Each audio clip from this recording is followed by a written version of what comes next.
It's all about me.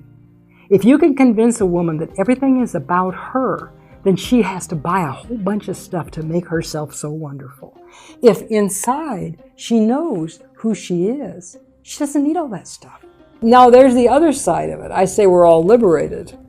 Are we? So on one hand, yes, we can go to college, we can get a degree, we can be doctors, lawyers, engineers, we can do all this stuff, we can make all this money. But how liberated are we if our girls have got that in their pocket before they can even think? How do we get to the point where so many young women today think to be free is to go to college, get a great degree, have a fantastic job, and be as sexually free as possible? How did those get joined together? Well, that was the question that people began to ask me after I had left Cosmo, and I began to investigate it. Propaganda isn't just a bunch of lies. People think, oh, propaganda, I can spot it in a minute because it's just a bunch of lies. No, propaganda is a very sophisticated. It's half-truth, selected truth, and truth out of context is used not to sell just products. It's also used to sell ideas. The feminist movement and the sexual revolution were two radically different movements. The feminist movement was fighting for equal opportunity for women in education and the workforce. The sexual revolution was fighting for all sorts of sexual freedoms. Cosmo, we pretended that this sexual revolution was a freedom for women. It actually was not. It was actually kind of a slavery. But we pretended it was freedom for women. And over time, as the sexual revolution and the women's movement got identified closer and closer together, a lot of women began to buy into that illusion. So the woman talking on the screen is Susan Ellen Browder. She used to write for Cosmo in the very beginning.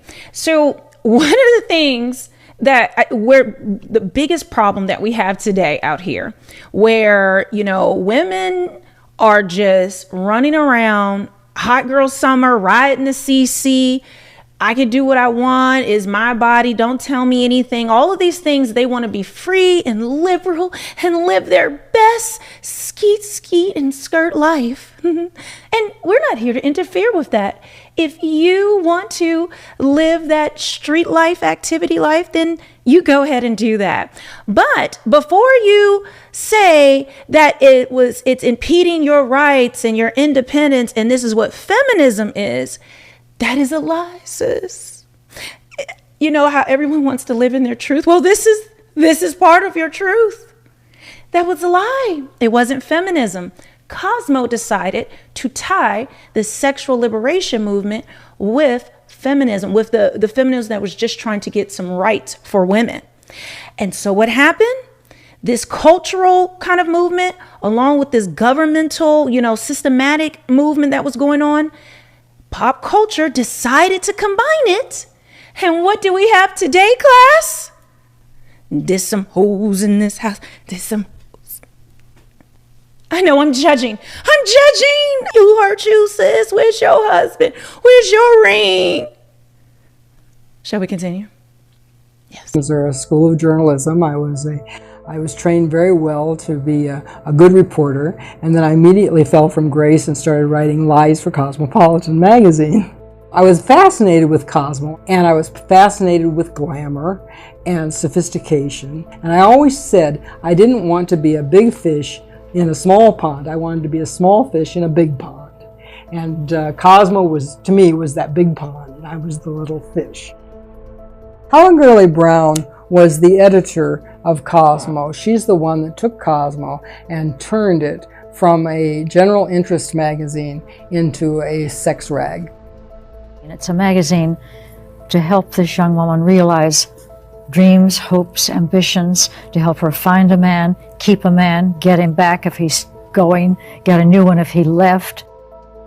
Helen Gurley Brown had created a list of rules on how to write for Cosmo, and some of those rules included how to make up stories.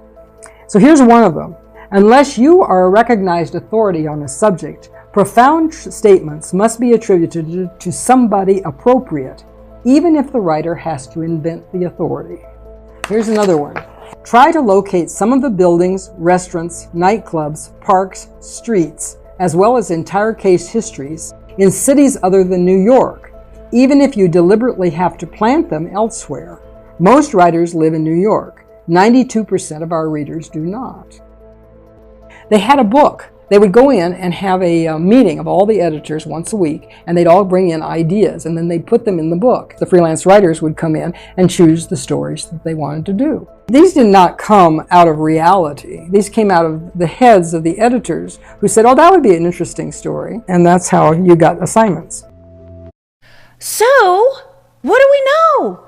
They made up these lies and blatantly lying to women about these women living their best life, these sexual liberation stories. But it was a fantasy.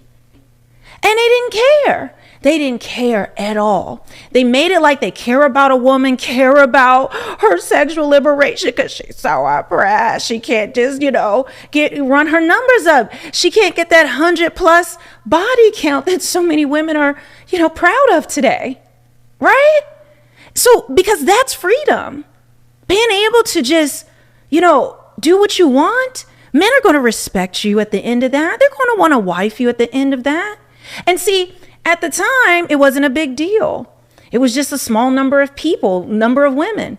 But what has happened through the decades? We are where we are now. Now, it's thirst trap, it's IG models. It's OnlyFans. It's just regular women who have been programmed by this woman's lie. This woman right here. The one that looked like Smeagol. You remember Smeagol? Smeagol on there decided, because maybe she wasn't getting any at home, because I don't know who was hit, like gospel, who was hit. Some of y'all were, because y'all down bad. But so this would get her off.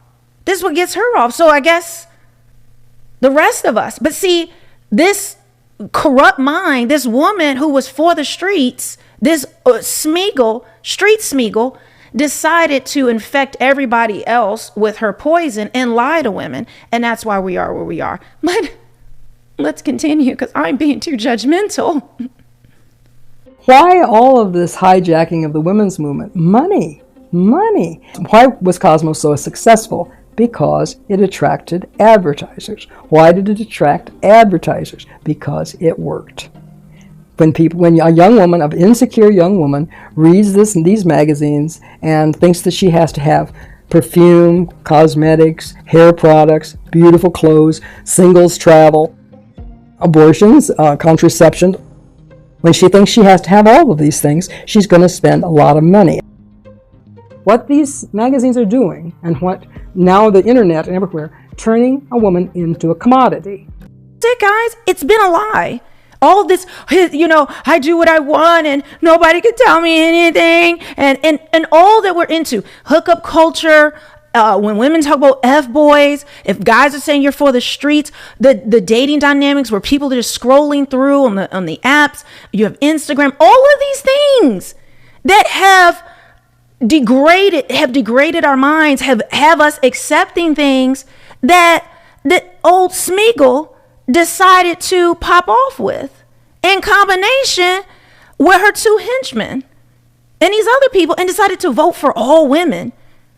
I just want to put that out there because somebody needs to see this, and they don't understand that they are just a puppet. You are a sheep if you just accept this. And this was by design to get money from you, profit from you. If you think this revolution and all these things was because they just care so much about you, it ain't no hope for you. Like I